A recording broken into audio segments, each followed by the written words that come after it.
To everybody who's been liking the videos so far, we thank y'all. You guys liking the videos has kind of helped us start to grow the channel even more, so we appreciate it. To those who have not, please, we ask you, hit the like button before you even watch this video. It helps us grow the channel, helps people learn about us, and allows us to make more great content like this. So that's all we got. Thank you for helping us grow this channel. Hit the like button right now, and on with the show. Super Dute. Tough work. Magnificence. Illogic. We here once again. Good morning, sir. It's the real hip hop MC, TJ, from your own mind, you know. Yeah, man. So we here every week, you know, bringing y'all new spine-tingling adventures of the dopest podcast on planet Earth. And you know, last week's episode about Biz Markie was well received. Very much so. You know, and that was just one for all the Biz Markie fans and the people who may have never really peeped what made him so special. And so, you know, we're gonna try to start doing more of these hip hop breakdowns, you know, where we kind of tie in everything that we talk about on the show and kind of show it in person with things that are happening in the real world. And so that brings us to this week's topic. This week's topic was the rage of the internet last week. Yes, it was. It took over. And last week's the hot topic was Dipset versus the Lox. Yeah, man. Man. And what seems to have happened was, because I didn't watch it live. I didn't either. I watched it this week. But I didn't really think about it because I like Dipset. I like the Lox, but I don't bang their records like that. Right. So, me neither. You know, verses tend to be for like hardcore fans, you know, people who know the whole catalog. So you can just kind of go back and forth through the whole thing. So I'm not one of those guys. So, and if I was, I actually own more Dipset records than the Lox. You know what I mean? Like I was fucking with the Dipset heavy for a minute. So I didn't really have anything invested in it, but seeing people's reaction to it made me very curious. Yeah, that's the only reason I watched it. Yeah. You know what I'm saying? Just because I just heard the hoopla afterwards. I was like, let me see what, you know, because I was a big Joel Santana fan. Yes. You know, just on some MC shit. We used to bang him, didn't we, for a while? Yeah. I remember. Yeah, I used to bang his record on tour for a while. We was banging Joel. Just on some MC shit, because he was just so different and unorthodox, and his style was just like, you know, it wasn't like anything we had ever heard. Yeah. And so yeah. And so and last week everybody's going nuts, but what everybody was saying last week was like Jadakiss. The conversation went from Dipset versus Lox to Jadakiss killed Dipset alone by himself. But Dolo. And that was maybe like, wait a minute, I need to watch this. Because something must have happened here if Jadakiss by himself. If people's impression, they left that whole thing, all them rappers on stage. 3 in the Lox, 4 in Dipset, you know what I mean? Yeah. And they walk away like Jadakiss is that guy. And so I'm like, I need to watch this. And so I watched it, and there's a lot of lessons in there. A lot of small lessons that some people may not pick up. And I think that if you are whether you are a public speaker, whether you are a performer, artist, no matter what you do, there are some things in there that Jadakiss did that are real slick and contributed to people feeling that way. And and you know, there's certain things that Dipset did that didn't help the cause, you know, and we'll get into those. But Jadakiss he definitely shined in this whole event. And, you know, this week it came out that, like, and this is something I read on Twitter, and it seems to be circling, said Jadakiss streams increase over 200% after Versuz against Dipset. Yeah, that's real. 5 of his projects are now on the Apple Top 200 hip hop charts. Yeah. Wow. Yeah. One performance.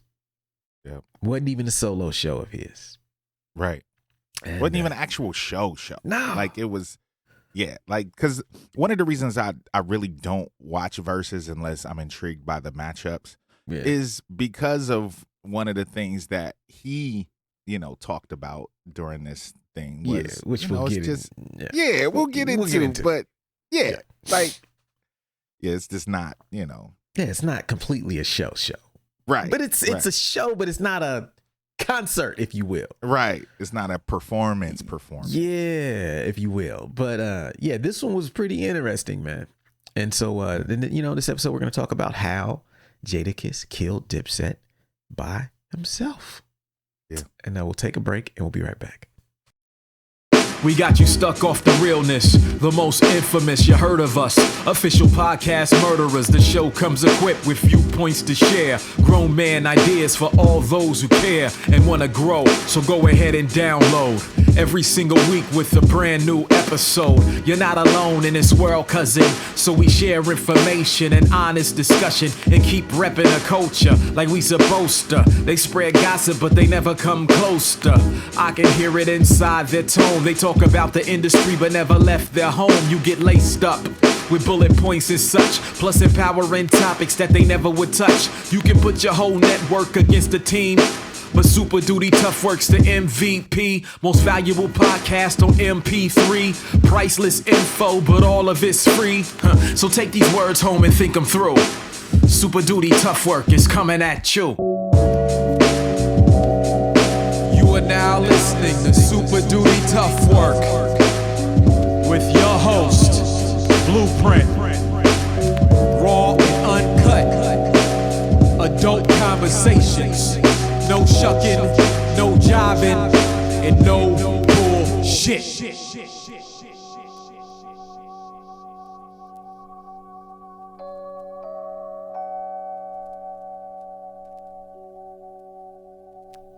All right, folks. Super Duty Tough Work. Back in the building. Talking about how Jadakiss killed Dipset by himself. And before I even get into any of these points, there's one thing I do want to say before then. And I think Jadakiss killed every MC. He didn't just outshine Dipset. He outshined his own crew. Yeah. Yeah. And I mean, and he shined a light on hip hop the way that hip hop has always meant to be done. Yeah. Like he showed you what an MC is. Like a lot of the stuff that we talked about with Biz last week. Jadakiss exhibited all of that and then some. Yes. Versuz. Yeah, man. Yeah. So let's break down the number one thing. One way how he killed Dipset was professional stage show. When you look at what was going on, it was very clear that one crew had been practicing and was well rehearsed. The other crew was just there, seen and heard. Yeah, just to be there. They memorized their words and they showed up. Yeah. And sometimes they didn't even memorize their words. Barely memorize the words. Yeah. That's debatable. Yeah. But one thing you knew, it was very clear from the opening set. Once you got past the hype of all these, icons on stage, like, wait a minute. The Lox, they're ready for this. Prepared like a motherfucker, man. Like they had routines for certain songs. They knew exactly how their songs were going to start, stop. They had beat flips in the middle of certain songs. Yep. Stage positioning. Yeah, where they were standing, and like you said, it relates to the stage was balanced. Yeah. As we like to talk about, and these are concepts that a lot of people don't understand. When we talk about the stage being balanced, this is something I try to talk to guys about, especially if you're in a crew. Mm-hmm. There's only so much room on stage. Right. You don't want to be on top of each other or standing in places that kind of either detract from the guy who's rhyming at the moment or make the stage look crowded and just fucked up. And when you watch the best performers, especially the best crews, the stage is always balanced. Yep. There's someone occupying a space and the other person has perfect balance. And not to say that they don't cross paths or engage with each other. It's just that they let each other kind of have their time and they move accordance. The Lox had that. Mm-hmm. Whoever was rhyming for the Lox was center stage. Yep. All the time. The other guys backed them up. They say their ad lib and they kind of move back. Mm-hmm. They would kind of let that guy get his bars off. It wasn't like that with the Dipset, man. Mm-mm. And it just made the Lox just look so much more professional to me. And why did the Dipset have so many people on stage that wasn't rhyming? Exactly. I don't know. It was weird. It was like they just rung the crew. Like, yeah, everybody. didn't contribute nothing to the shit. Mm-mm. And it was funny. It's like I think that actually made them look less professional than the Lox. Yeah, it looked sloppy. They look sloppy. Yeah. And another thing I thought contributed to them having a more professional stage show was the roles within each crew. If you watch the Lox, anytime Jadakiss started speaking or going into his routine before, after, during a song, Sheik goes, they were quiet. Mm-hmm. You know what I'm saying? Like they got quiet. They kind of fell back. They let him be the lead man of their crew, which made it easier to understand what he had to say. Yep. And the points he was making. But if you look at Dipset, everybody was talking at the same time. Yep. Jimmy was just as important as Cam. Cam was just as important as Jules. Freaky Zeke was just yelling just as much as everybody else. And he ain't rhyme at all. No, he out there being a damn distraction, front and center, the whole show. Yep. It gave it this chaotic feeling, and it just didn't look professional because when you practice, you don't do that. Right. Okay, this man, all I got to do is hold him down on these bars, these ad libs, let him do his thing, and then we work on some, and then I kind of fall back and I hold him down, give him energy, and I get a crowd energy, but I'm not front and center when he's front and center. Mm-hmm. And so it was weird, but it was like, I watched it and I clearly was like, okay, this is the difference between like professional touring artists at the highest level and dudes who have good records, but just play like the nightclub circuit. Yep. Not venues, but the nightclub where it's $30 drinks and a VIP, and they come out and do 3 songs. Yep. And then they disappear out the back door and they get paid for that. Yeah. That's how it came off to me. Yeah. Definitely. I mean, it was just a definite difference. Yeah. You could just tell. I mean, and even the untrained eye, you could tell. Yeah. You know what I mean? Like we, as Greenhouse, we've traveled and performed together. So we understood, especially, the staging and, giving artists space. Like we notice all that stuff because we've done it, multiple times. You've traveled with Atmosphere and Backed Up Slug. Me and you have traveled together. We've traveled as crews, like all of that stuff. So we've done all this stuff before. So we notice all of that. Yeah. But just to the untrained eye, you could see like there's a difference. Yeah. You know what I'm saying? You can tell that they knew what they were doing, that the Lox knew what they were doing, and Dipset kind of seemed confused.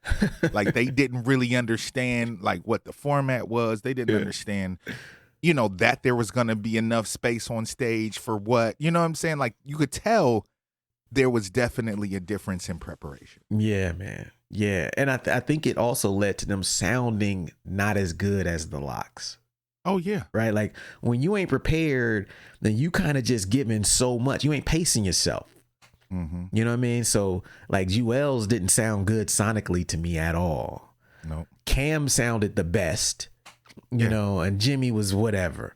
But it was like, yo, meanwhile, the Lox just sounded clean and professional, even sonically, the way they were holding the mics, how they were presenting, you know, like where they standing, as we talked about. But it just, overall, it just sounded and looked professional.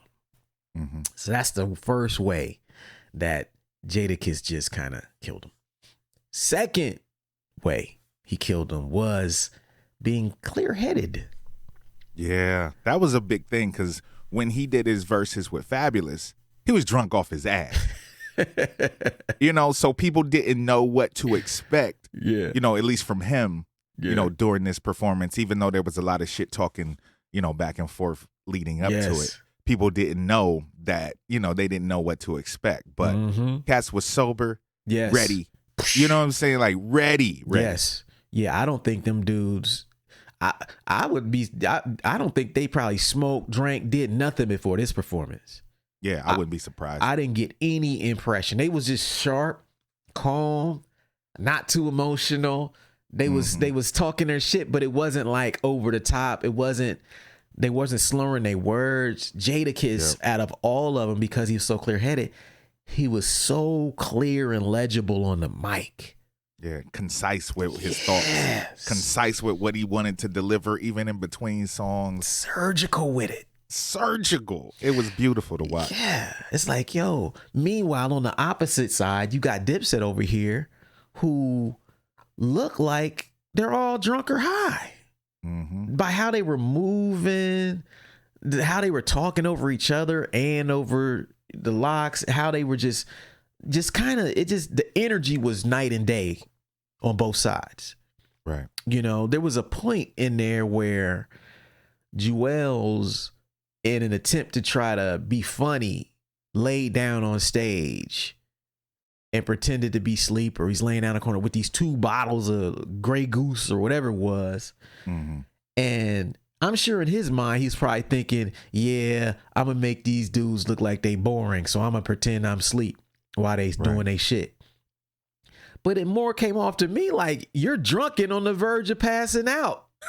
Right, you need a rest. You need time. You need a minute over there. You regrouping. You're too drunk for this. You're too high for this.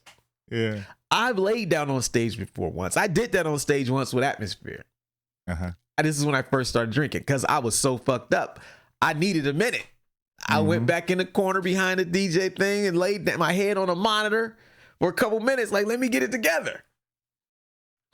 I don't think, it doesn't look good when you do that. No.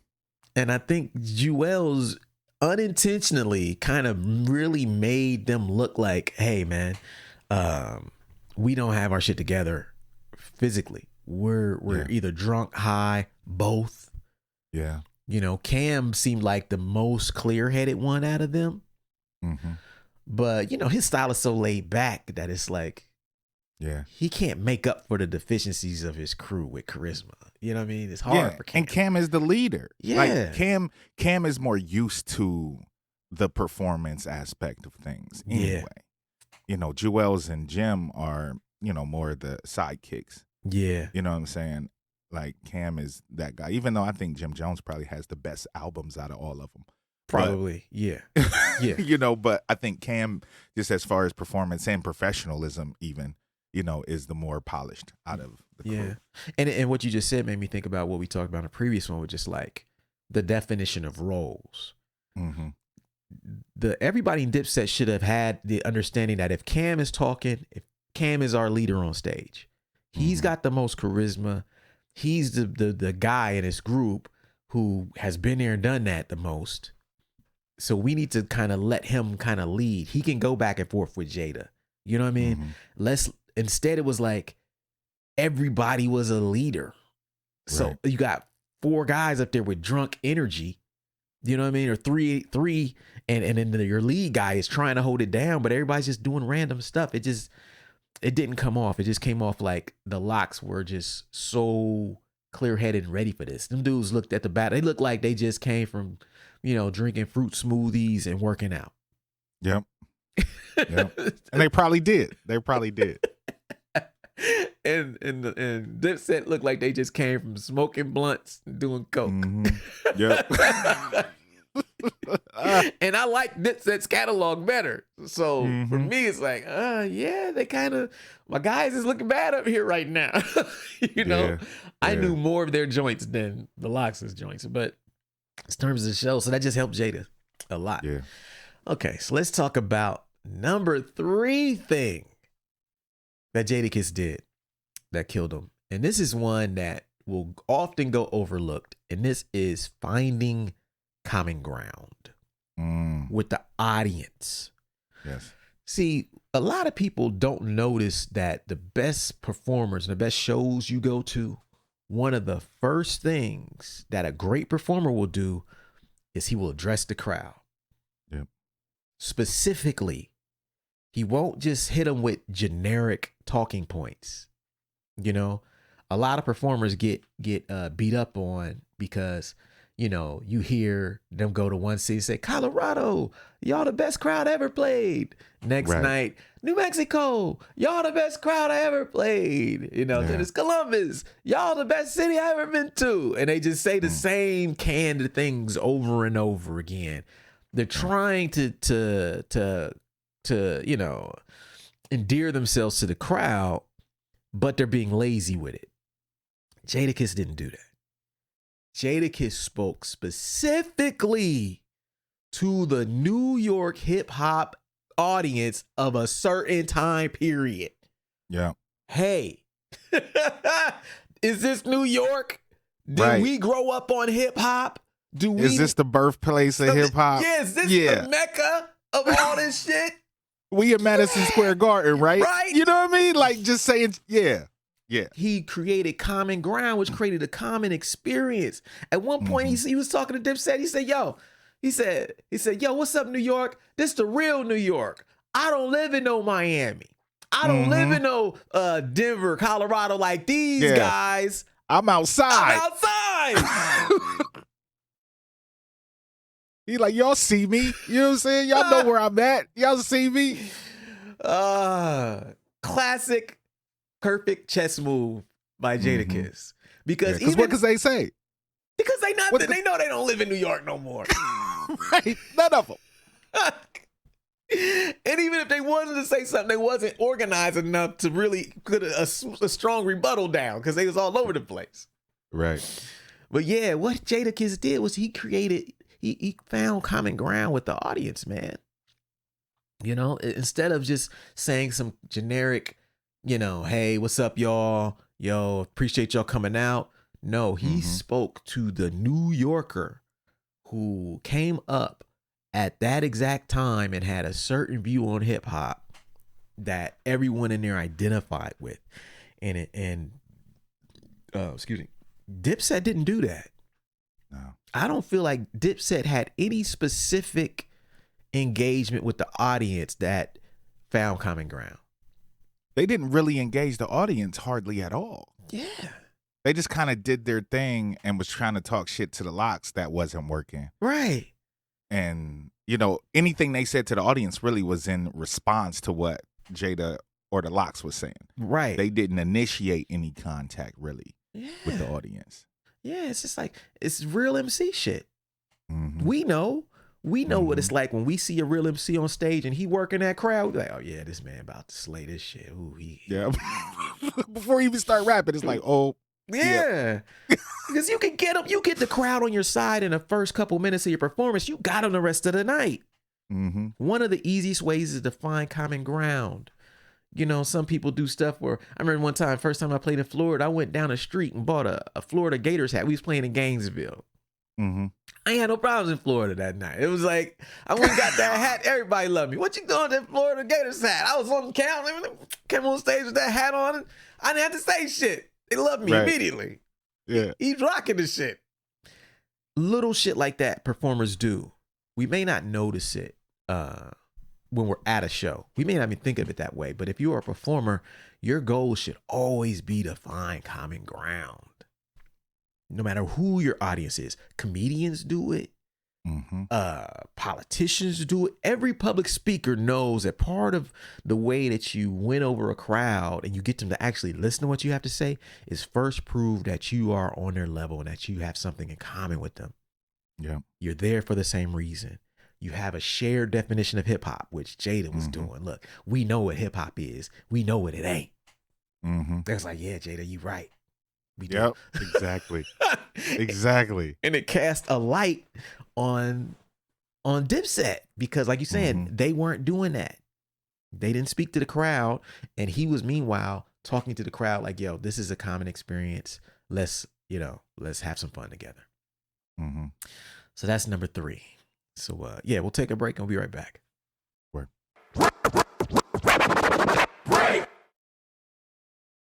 Yo, I've been talking about it a while, but it's finally here. My new book, The Social Media Cheat Code. If you're an artist, creative, or entrepreneur, this book is for you. I've been a full-time artist for almost 20 years, and the majority of that time has been spent online building my following. I've learned a lot of lessons, and all of those lessons are in this book. What days and times are best to post? What elements make a post work or fail? How to organically get more engagement? How to use current events to grow your following? How to automate your posts? How to repurpose your content? How to sell more products? And much, much more. No complicated jargon, no fluff, just common sense techniques that you can use and apply immediately. If you're tired of guessing and ready to step up your social media game, head on over to waitlist.net right now and order your signed copy today. Peace.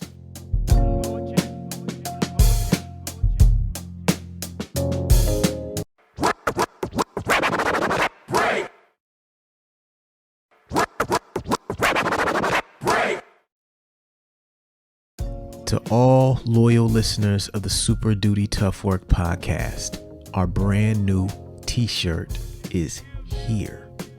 We've had hoodies in the past, but never t-shirts. So we decided to bust out a brand new design for our first t-shirt, which is the most infamous design. The shirt pays homage to Mobb Deep's debut album, The Infamous, but flips it and bounces it like y'all know we do. If you want to support the podcast and rep the squad by ordering a shirt, go to waitlist.net. Quick note, this shirt is sold exclusively with pre-orders of the new book, The Social Media Cheat Code. So you can pick up the signed book and the t-shirt at the same time.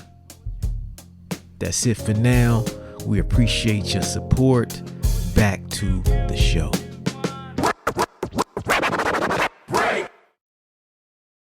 All right, folks. We back. Super Duty Tough Work. Blueprint. Illogic. The most infamous podcast on planet Earth. This week we're talking about how Jadakiss killed Dipset by himself in their versus battle. And I hope that if you're a performer, presenter, or do anything in public, I hope that you pick up these lessons, because this can be applied to pretty much anything. And so now we're going to talk about the number 4 thing that Jadakiss did. And we talked about it in the last one, but the 4th way he killed them was with his improvised commentary. Yes. It's not good enough to just rehearse for your show. You gotta be able to move and flow and get in and shake and bake as things are happening. You gotta be able to adapt. And this can only happen when you're clear-headed, really. Thank you. Yeah.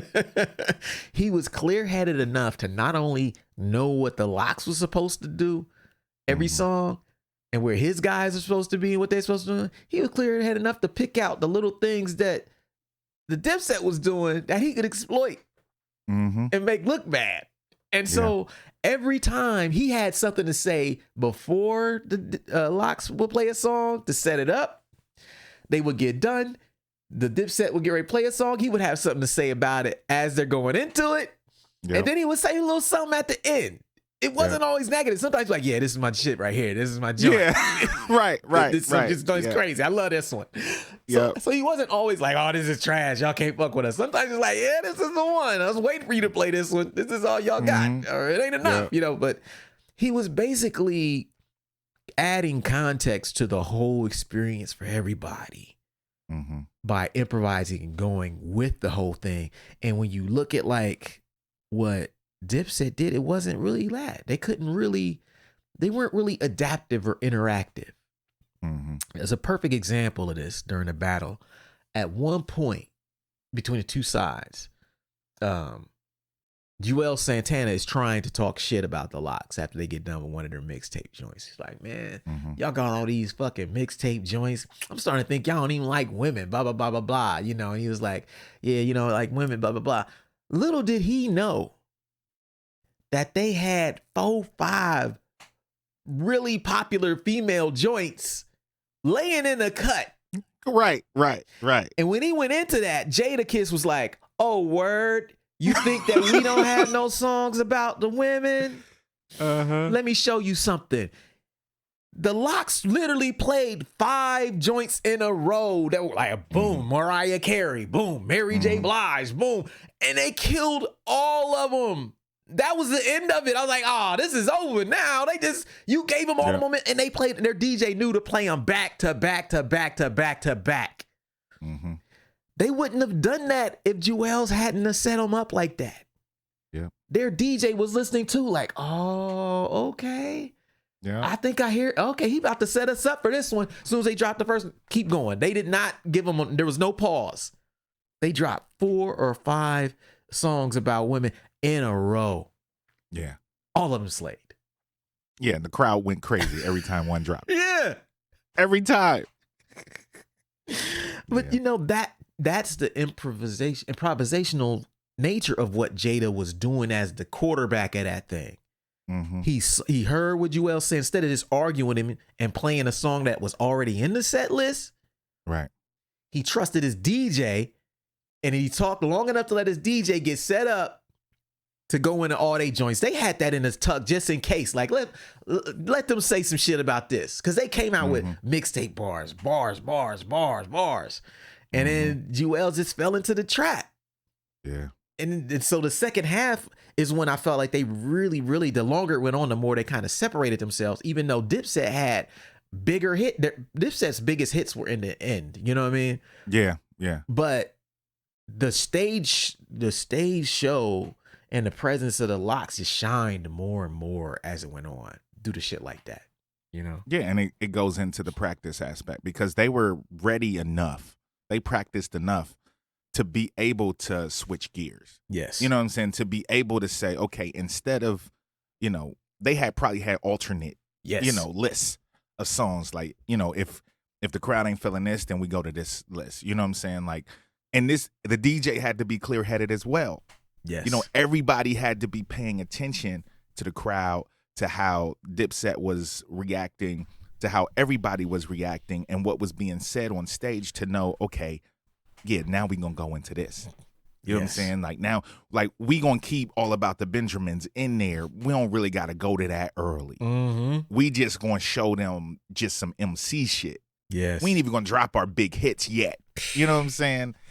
Yeah, it's wild. Like, and yeah, we'll keep going. We'll keep going because there's one thing that Jada did when All About the Benjamins dropped that was like was special. Yeah, something he said to Cam. But go ahead. Yeah. So that's number 4. Okay. Number 5 thing Jadakiss did was he created separation in the minds of people viewing and watching between the two, because he knew that it wasn't just about their songs against our songs. He knew that as artists, people are going to look at this. Some people say, okay, well, whose catalog is better? This is still a battle. Who won? And the turning point to me came like 8 minutes in. Jadakiss, the first 5-6 minutes, it was just back and forth. One song. The banter hadn't completely picked up yet. 8 minutes in, Jadakiss addresses the crowd. As we talked about, found common ground with them. And then he calls them out specifically for rhyming over their vocals. Yes. 8 minutes in. You know what I'm saying? He says, yo, this is hip hop. Basically, that's not hip hop. You could have just stayed in your car and heard that. Is that what you guys are going to do all night? Y'all don't and they just was arguing and mad. That was like the turning point where people were like, oh, these groups are different. Yeah. And what made it stand out to me more is like, in a normal concert setting, you don't get to do that. Right. Because one of the groups is going to play before the other. You do your set, you kill. They do their set, they kill. But this was back and forth. They were alternating every song. So you got to really see what the difference is every song. And as soon as he pointed it out like that, and then and that was 8 minutes in. This thing went and it was on 2 hours. 2 hours. 2 hours. 2 hours left. For the next hour and 45 minutes, you sitting there like, yep, they're rhyming over their vocals again. And then it was like, you start noticing like, damn, they not even rhyming over their vocals. They just letting their vocals play. Yep. And just backing up, they backing up their songs. They doing backups. Right. Add you your own backup, man, because you don't know the words to your own shit. Yeah. And it created separation. You know, he had a lot of shit. He said, you know, is this hip hop or not? And then as soon as that, and when that happened, then I think Sheik had a verse, or one had her, and he started rhyming directly at Dipset. He turned around, wasn't even facing the crowd. He was like, their face. Yep. You know what I mean? And then it was like, yo, do one song without the words on it. So they started really calling them out. Couldn't do it. That was. Yeah, and like another what I was talking about in the previous point, when they did All About the Benjamins, and Cam was like, yo, why you doing Puff's verse? Yeah. Jada was like, because I wrote it. yeah, that was great. That was great. He said, them my words. Yes. Yeah. That was so beautiful. That was a perfect response. Beautiful. Perfect response, man. You don't get that from everybody. You couldn't get that from Dipset that night. Because they hadn't really thought through what was going to happen out there. You up against some clear-headed dudes who can freestyle, who's sharp, man. You better be ready. But the more that they did that, the more separation it created, man. It's like, even at one point, like at 26 minutes, he did it again. He said, this is real hop. Them niggas is lip syncing. This the mega hip hop. They tripping, y'all. We sweating up here. You know what I'm saying? And then it's just like, yo, then he goes back to the Show and A-Biz beat.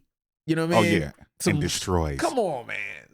Oh, man. That verse, I had never heard that verse before. And it was so good. It was so good. He said, so good. They can't do this. They ain't got no freestyles. Again, separation. Drawing the line between us and them. Sometimes on stage, you have to do that. I do that on tour sometimes where it's like, if I'm opening for somebody, not only is it my job to be myself, but it's my job to make sure that my song selection is not what theirs is. Right. So if I'm on tour with somebody who's doing some fun shit, I'm going to probably be doing more serious joints. If they're doing more serious joints, I might be in my fun bag. You see what I'm saying? If they're being political, I'm just going to be on some normal layman shit. I don't change who I am, but I do change what I perform so that I'm not looking like them. If they just stand there and rap, I'm coming with the guitar. I'm coming with the trombone. I'm going to be playing something only to make sure that like there's separation. The Lox did an amazing job at that. Yeah. It was awesome. It was very great to watch. Yeah, man. So that's number 4. That's 5. Okay, let's do number 6. And number 6 is number 6 thing they did was it was an interactive stage show. You never got the feeling watching the Lox that even though you knew they had a set list, that you never had a feeling that they were going to do what was on that list regardless. Even their DJ, like we mentioned earlier, being slick enough to switch up and play those girl songs at that moment was interactive. Jadakiss talking, interactive. They had a gang of call and response with the crowd. Yeah. Dipset didn't have no call and response. They would just drop the mic and let the crowd sing along to their words. Whereas the Lox would say things and the crowd would be saying them back. You know what I mean? Mm-hmm. Cam barely, like, he rapped over his own vocals sometimes. You know what I mean? Like, fucking Jewels wasn't interactive. He was just up there. Yeah. Yep. Jimmy had, he had more presence than Jewels, but it's like they couldn't fuck with the DJ MC element. And both groups had DJs. Yep. Dipset's DJ just plays the songs. Mm-hmm. You know what I mean? Like, but the Lox gave you a show. Yep. He was cutting. Bring he it was back. Yeah, all that. Man, it was so good. Juggling. Yeah. You knew that it was like, oh, this is for us. This is interactive. He could bring that beat back. They can start the song over 5 times if they want to. Mm-hmm. I never got that impression from Dipset that it was truly set up, that their stage show was set up that way. Yeah, it was like Dipset was just, their DJ was just pushing play. Exactly. You know what I'm saying? Like, he could have did that with a laptop. He didn't need turntables. No. just push and play. Yeah, he didn't need none of that shit. So that's number 6. Yeah. Okay. Yeah, we'll take a break and we'll come right back. While I got y'all here, let me remind y'all about a few things we got back in stock on waitlist.net right now. First being the King No Crown movie DVD. This is a double DVD, deluxe DVD. One DVD, first DVD is the movie.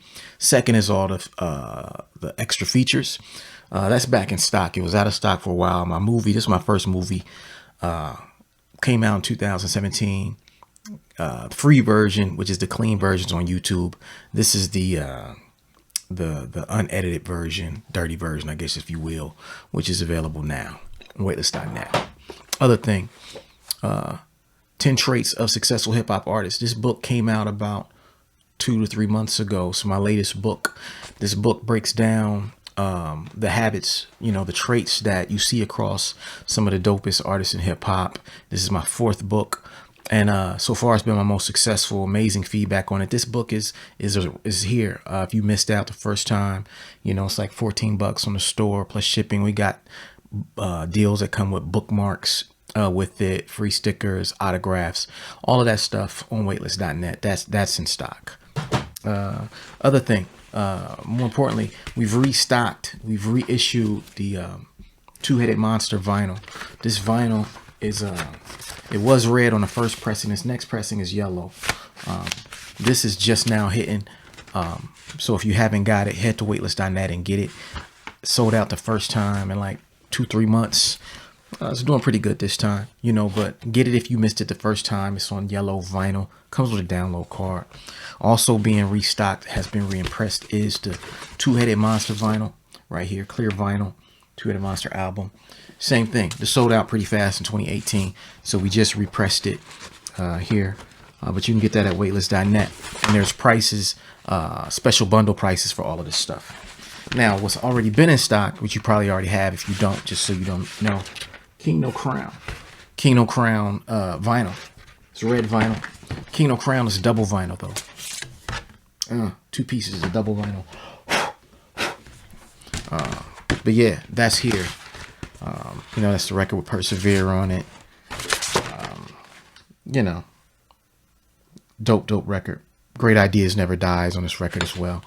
But that's here. And then the last thing, which some of you may have or may not, is this Vigilante Genesis EP, which is me and A$AP Rock on the production. This is available on vinyl too. But this one is blue vinyl. I ain't gonna open this up just to show you blue vinyl. Trust me, it's blue. But this comes with all the vocal tracks on one side and the instrumentals, which are produced by A$AP Rock on the B side. So that's it. If you got this stuff already, thank you. If you don't, if you want to support, go to waitlist.net. Pick up your copy of any of these things on vinyl, any of the books, the movie. We have apparel as well. And thank you for your time. See y'all soon. Peace.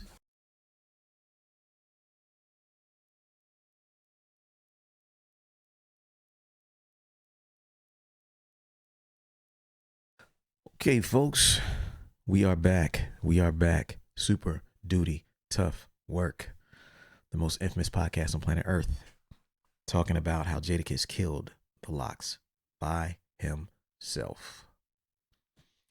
Because it seems that he certainly did. Mm-hmm. And I hope you're getting something out of this, because if you're a performer, artist, presenter, ever in front of a crowd, presenting your ideas, these things are very important tools to have in a toolbox. Real MC shit. Yeah. So we got 2 more left. Master of ceremonies. Yes. You had some MCs against some rappers in this one. That's the biggest difference. Never been more clearly defined. Yeah. Rappers against MCs. You know, the number 7 thing Jadakiss did was he changed the rules and the expectations. Mm-hmm. Now, this is harder to do, but he did it because going into the verses, like you said earlier, you didn't really care that much about the verse because the format was already decided. Wasn't really a show. Wasn't that interactive. You know what I mean? It was like, yeah, they're just going to rhyme over this thing. It didn't feel like a real show. Mm-hmm. From the moment this shit started, Jadakiss started changing everybody's expectations. Yeah. He was just saying shit like, nah, this ain't that. We expect more from them. Mm-hmm. Hey, this is real hip hop. Everybody, yeah, you're right. So once you say that, people are like, oh, wait a minute. Yeah, something different. Something different about this. Yeah. You know, he's improvising. You got DJs cutting. Oh, wait a minute. He changed the rules and expectations. Oh, well, look, rhyming over your vocals is not okay. Whoa. You just changed the rules on these fools. You didn't tell them that. Yeah, they've been doing that since the big. Hold up, Jada. Right. That's what versus is. Yeah. Hold on. Change the whole rules. Mixtape verses. Mm-hmm. He was like, yo, we got mixtape verses bigger than some of y'all big records. They were like, oh. They changed. But by the time Dipset saw, you know, that he had changed the rules and tried to fight, it was too late. Yeah, because they couldn't improvise. They weren't ready. They were not ready. They were not ready at all. Yeah, man. They were stuck. They were stuck in their own. They put themselves in a box. Yeah, yeah. That they couldn't escape. Yeah, it was too late. Like at one point, Cam was like, "Y'all just trying to do these mixtape verses because y'all ain't got no real hits." But it was too late. It was too late. Yeah, it was too late. You know what I mean? And they still had hits in their bag, so it's like he tried to defend it, but it was like Jadakiss had already changed the expectation that all of our catalog can be played. This ain't just radio songs. This is mixtape songs. Freestyles matter. You know, we ain't got to rhyme over our own beats. We gonna drop, you know what I mean? We gonna flip some beats in here. You rhyming on your vocals is not allowed. You know what I mean? Why did we get this memo? Why didn't we get this memo before the show? They didn't get it. They didn't get the memo. They was a checked shot. their email. Wait a minute. What? Nah, that's not it. What are you talking about? We've been doing this forever. It was like, don't matter. I just changed the rules on y'all, and I just make the whole crowd know. And now the whole crowd's gonna look at y'all differently. Yeah, now the crowd is on his side. Yeah. And you know, it's a wild. I don't know if you saw Tyler the Creator's interview with Ebro in the morning on it's a really great interview. But he talks about this, and one of the main thing that he was saying, he was like, Jadakiss showed a difference because he showed that he cared. Yeah. He showed that there was, you know, about this change in the rules. He showed that he cared about hip hop. Yes. He cared about rapping. He cared that I want to be seen as the best thing on this stage as an MC and as a person who understands and cares about the foundations of this thing that we feed our families with. Yep. You know what I'm saying? And he showed that he showed that separations. The Dipset was just up there just to be seen. Yes. He was there to show something. He was there to perform and give them a show, give the crowd a show. It's true. It's true. And that's how he was able to change the rules on them fools. Like, right. I know what y'all might be expecting out of this. I know what y'all might be used to getting away with. But I'm from the opening minute of this thing, I'm going to draw some lines and let y'all know that's not cool. That's not it. And that ain't going to be enough. Yeah. You got to do more if you on stage with me. Yeah. And it just really just made him stand out so much, man. So that's number 7. Number 8, this is the last bullet point. Number 8 bullet point is that the Dipset killed themselves. I say this I knew more songs as Dipset I said than I do Lox. Mm-hmm. I've walked in stores and purchased some Dipset albums. Mm-hmm. I can't say that for the Lox. Mm-hmm. Lox got some joints. Jadakiss can rap his ass off, you know what I mean? And his mixtapes, crazy. Mm-hmm. But here's how the Dipset killed themselves. Number 1, Juelz Santana. Barely rapped along with himself. He didn't sound good in his mic. He's holding the mic too close, no clarity. That didn't help at all because he's got joints, but the way he presented it just came off like the drunk rapper who doesn't care. Yeah. He just didn't care. And Jadakiss kept saying, they just here to get a check. This fight is fixed. In the midst of these guys being as lazy as possible, Jadakiss kept saying, they're just here to get a check, y'all. Mm-hmm. This fight it's not even fair. He's making them look greedy and like they don't care. And then what do? Get on stage and barely rhyme along with their vocals. Yeah. Lay down in the corner. Argue with them instead of talking to the crowd. Never They prove him right. They prove Jada right. Yeah. The second way they killed themselves is Freaky Zeke. This guy was in front of the camera too fucking much. Every time I look, Freaky Zeke is dancing all off beat. Too much energy for what's going on. I'm like, is he on coke? Didn't have a mic half the time. He just was all in the front trying to hog the spotlight, dancing like a male stripper on stage. And even during, like, Jada was like, what is Freaky doing here? He don't even rap. Why is he here? Why is he on stage? He was a detriment, man. He was a liability. Yeah. Mm-hmm. And I know he probably thought, oh, I'm giving energy. I'm just hype out here. You know, if I get hyped, the crowd get hyped. He was doing too much. And if you were at the show itself, it might not have looked as bad, but watching the recorded version with the multiple cameras and how he always found his way in front of whatever camera was there. Right. You couldn't ignore him. Yeah. I'm like, I wish he would just sit down in a corner. He should be laying down in a corner. Not Juelz. This might get Freaky to lay down. This might get him off this fucking stage. He's terrible. He didn't help. Number 3, rhyming over their vocals. They killed themselves because Jada called them out, and it just sounded bad. Yes, it always sounds bad. That's the thing. Like the Lox performance, the Lox performance, and the Method Man and Redman performance. Yeah, those were the only two where there really wasn't any rhyming over their vocals. Yeah, like Meth and Red, even though they were it was versus each other. Mm-hmm. It was like a Redman and Method Man show. Yep. You know what I'm saying? Like they did they didn't rhyme over vocals, none of that. Like it was a dope performance. I watched that one. Yeah. Because I knew, you know what I'm saying? I know Red and Meth ain't coming out there to play. Yes. You know what I mean? And I watched that. Even all their guests didn't rhyme over their vocals, all that shit. It was super dope. It was super dope. You know, it's funny too. It's like Jadakiss, because of how the Lox set shit up, Jadakiss called them out for rhyming over their vocals. Then the Lox actually had a couple songs they had to rhyme over their own vocals. Yeah, they did. But no one cared because the majority of shit wasn't. Right. And they probably was just like, oh, they must not have the instrumental. Exactly. You know what I'm saying? Like, it's cool. They got away with it. Because we know if they could they would not rhyme over their vocals, they wouldn't have had the vocals in there. We already know like they had to do this. Yeah. Right. I'm like, wait a minute. Did he just get away with this? He called them out the whole show.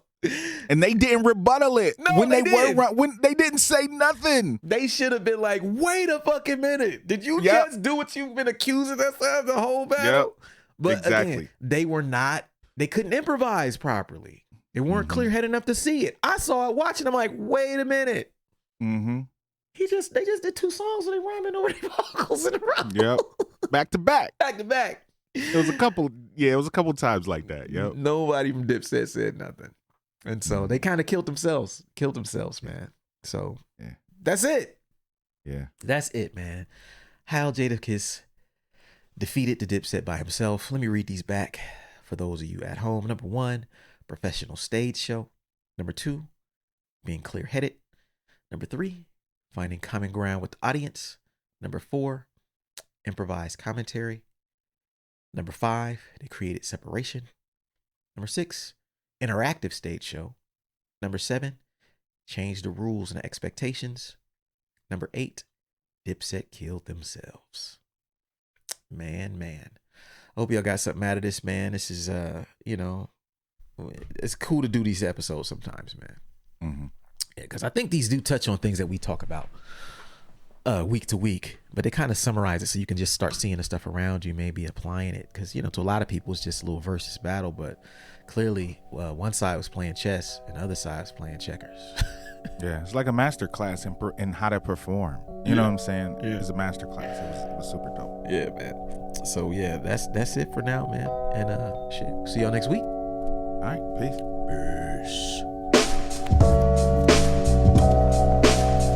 Thank you for listening to Super Duty Tough Work. Subscribe to the podcast on iTunes. Follow the podcast on SoundCloud. Peace. Shoot, I got styles already that's more complex that nobody know about. I mean, super duty tough work.